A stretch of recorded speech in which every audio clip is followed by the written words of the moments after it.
Bună, dragi copii! Ce faceți? Vreți să facem un experiment împreună? Haideți să vedem cum erupe un vulcan.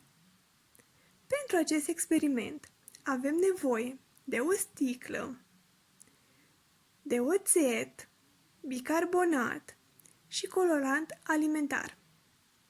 Eu nu am avut colorant alimentar și am folosit vopsea de ouă. Sunteți pregătiți?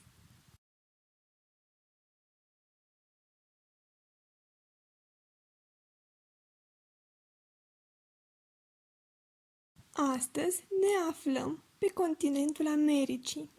Aici se găsește cel mai activ vulcan din lume.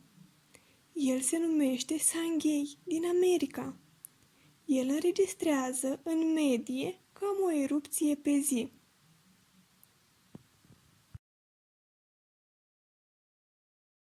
Este puțin și va erupe și vulcanul nostru. Ia să vedem, oare o să vă placă?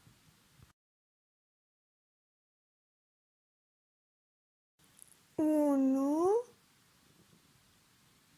doi, trei și începem!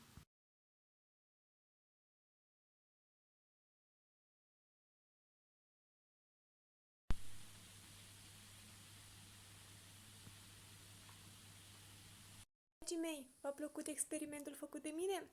Dacă da, vă propun să-l faceți și voi și aștept să văd ce v-a ieșit. Vă pup și spor la activitate!